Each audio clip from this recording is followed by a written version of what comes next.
తెలంగాణ స్థానిక సంస్థల ఎన్నికలు రోజుకో అంశం మలుపు తిరుగుతోంది.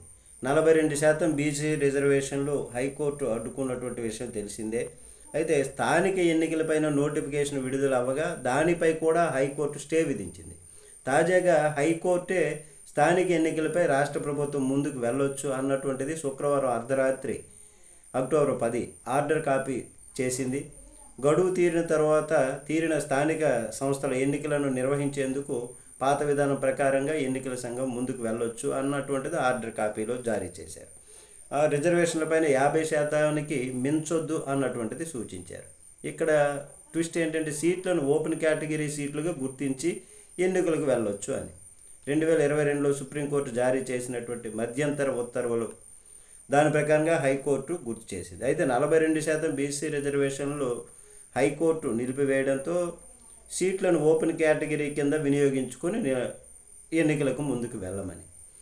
మరి ఇక్కడ స్థానిక సంస్థలు లేదా పార్టీలలో సీట్లను ప్రొపోర్షనల్ రిప్రజెంటేషన్ పద్ధతి ప్రకారం కేటాయించడం అని తమాషా అని ఈ పద్ధతి అని పిలుస్తారు దీన్ని. అక్కడ ఓట్ షేర్ లేదా జనాభా ఆధారంగా సీట్లు విభజిస్తారు. హైకోర్టు ఇచ్చినటువంటి ఆర్డర్ కాపీ వికాస్ కిషన్ రావు గవాలి కేసును పరిగణలోనికి తీసుకొని జీవో 9, 41, 42లను నిలిపివేస్తూ మధ్యంతర ఉత్తర్వులు జారీ చేసినట్లు పేర్కొంది. ప్రభుత్వం బీసీ రిజర్వేషన్లు కల్పిస్తూ జీవో నంబరు 9 జారీ చేయడంతో రిజర్వేషన్లు 67% చేరుతాయని కోర్టు జీవో జారీ చేయక ముందుకు ఎస్సీలకు 15%, ఎస్టీలకు 10%, బీసీలు ఓబీసీలకు 25%, మొత్తం 50% రిజర్వేషన్లు ఉన్నాయంది కోర్టు.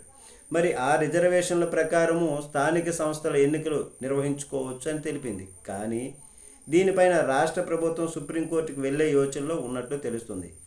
హైకోర్టు ఆర్డర్ కాపీ ఆధారంగా బీసీ రిజర్వేషన్లపైన విచారణ చేయాలని స్పెషల్ లీవ్ పిటిషన్ దాఖలు చేసేందుకు సన్నాహాలు చేస్తుంది. అంటే 42% బీసీలకు రిజర్వేషన్లు కావాలన్నటువంటి ముఖ్య ఉద్దేశం. ఏం జరుగుతుందో చూడాలి. నమస్తే.